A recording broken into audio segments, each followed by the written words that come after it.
bien chicos, buenos días, buenas tardes o buenas noches dependiendo de la hora en la cual estás viendo este video. Hoy vamos a tener en el curso de Historia del Perú el tema correspondiente a Chavín. Dentro de la diapositiva les voy a ir indicando, obviamente les voy a estar explicando sobre el tema y también les voy a ir explicando la manera en la cual van a tener que desarrollarlo en el cuaderno, es decir, cómo van a copiar en el cuaderno. Ok, dando esas indicaciones, empezamos. Hoy nos toca analizar el primer horizonte cultural correspondiente a Chavín I, Chavín II, que lo pueden visualizar en su separata. En cuanto al primer horizonte Chavín, el primer horizonte cultural correspondiente a la cultura Chavín, vamos a ver primero, el principal estudioso de esta cultura fue el señor Julio César Tello Rojas. El señor Julio César Tello Rojas, quien dentro de sus investigaciones llegó a la conclusión que Chavín proviene del oriente, es decir, proviene de la selva, desde una etnia, desde una tribu llamada la tribu de los Arawaks. Esta tribu de los Arawaks influenció a la zona andina, y esta influencia propició próximamente a lo que se conocería como la cultura Chavín. A la cultura Chavín se le considera la cultura matriz, o por lo menos según Julio César Tello Rojas, considera a la cultura Chavín como la cultura matriz. La cultura matriz viene a ser la cultura madre, ya que a partir de esta cultura aparecieron otras culturas en el futuro. Y también se considera como Chavín una síntesis cultural, ya que unió diferentes grupos y esa unión se llama síntesis de culturas. Unió diferentes grupos y este conjunto de grupos formó la cultura Chavín. Por eso también se considera como la primera síntesis cultural, la cultura matriz, a todo lo que nosotros estamos explicando en esta diapositiva. Como ven aquí chicos, esta parte lo van a copiar tal cual está. ¿Sí? La información que estoy colocando dentro de las diapositivas es resumida, es corta, y he tratado de que sea lo más entendible posible. Así que debajo del título copiamos tal cual, obviamente sin la imagen, ¿verdad? Sin la imagen. Entonces lo colocamos tal cual. Le pueden tomar captura como deseen, pero lo copiamos directamente al cuaderno. Luego, si te das cuenta, voy colocando número 1, que corresponde a la ubicación. Y así también voy a colocar un concepto. Luego voy a colocar número 2, número 3 y así, para que tengan un orden en su cuadernito. Entonces continuamos. Ya habíamos mencionado que Chavín proviene, o según lo que dice Julio César Tello Rojas, que Chavín proviene de la selva. Pero exactamente ¿dónde fue su centro principal? Su centro principal se ubica en lo que vemos aquí, conocido como Chavín de Huántar. ¿Dónde se encuentra Chavín de Huántar? Se encuentra entre la confluencia, es decir, entre la unión de los ríos Mosna y Huachesca, en el callejón de Conchucos, provincia de Huari, en la región de Ancash. Si lo hacemos al revés, sería así: en la región de Ancash, provincia de Huari, callejón de Conchucos, entre los ríos Mosna y Huachesca, que vendría a ser prácticamente lo mismo, ¿no? Al revés o al derecho. Estamos yendo de pequeñito a grande y de grande a pequeñito. Entonces, se encuentra entre los ríos Mosna y Huachesca, callejón de Conchucos, provincia de Huari y región de Ancash, o le puede decir departamento de Ancash, pues, ¿no? Allí es donde se encuentra la capital, que ya lo habíamos mencionado. La capital y principal centro o templo fue Chavín de Huántar, aquí en la región de Ancash. Además, Chavín alcanzó influencia por el norte hasta Lambayeque, Lambayeque y Cajamarca incluso, y por el sur llegó hasta Ica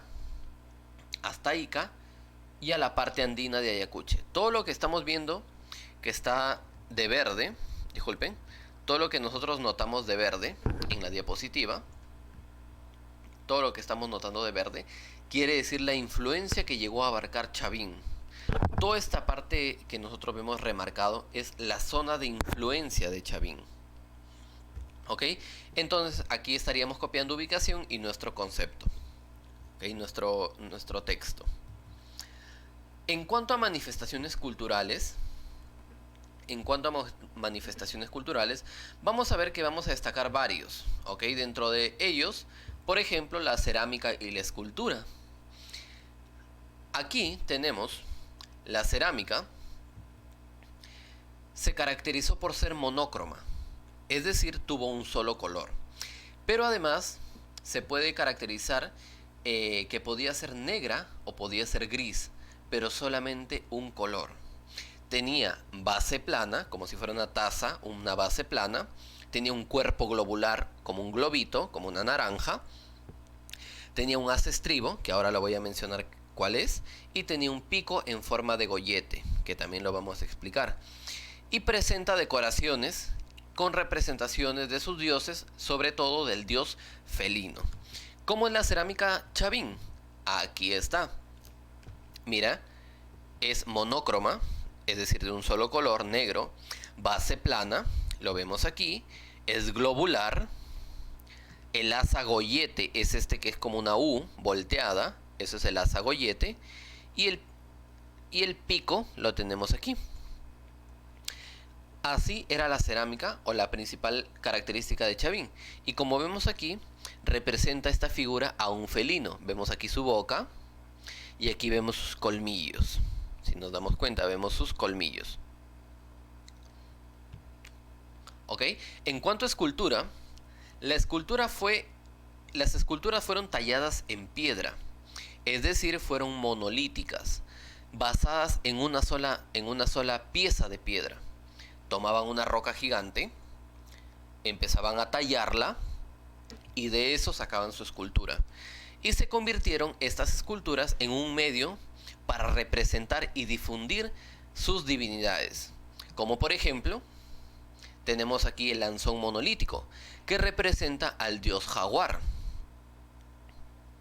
Tenemos por ejemplo aquí a la estela de Raimondi, que se cree que representa al dios Huiracocha, o también algunos representan que es un cocodrilo. Luego se menciona aquí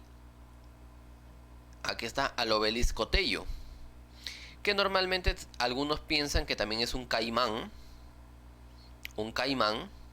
al igual que el anterior. Creo que dije cocodrilo, es caimán. También creen que es un caimán, pero un caimán que representa la dualidad sexual. Es decir, un caimán que es tanto macho como hembra. ¿Sí? Representa la dualidad sexual. Y tenemos también las famosas cabezas clavas, en donde se representa a los sacerdotes,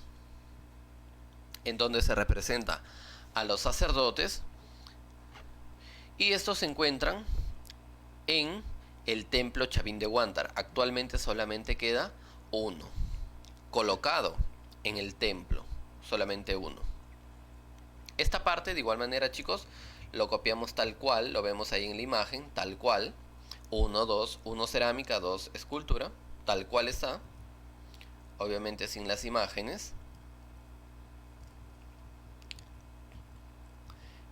Seguimos con arquitectura y metalurgia.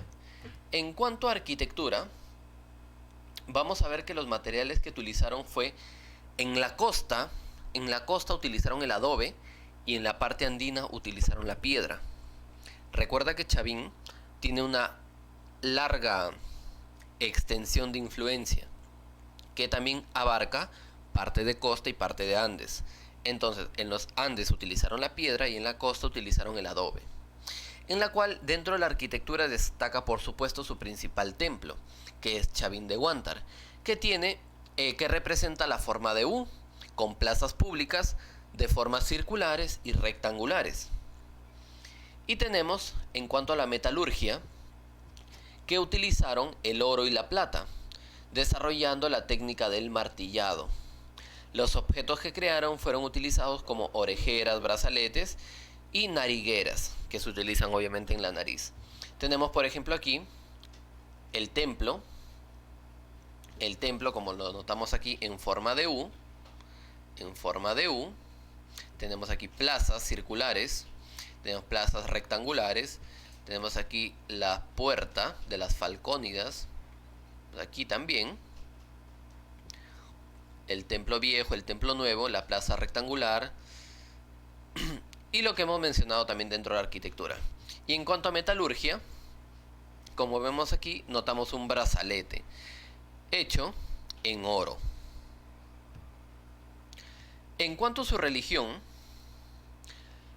los sacerdotes, para lograr la difusión del culto, decidieron desde el templo Chavín crear una religión que causara asombro, de emoción y terror por sobre todo.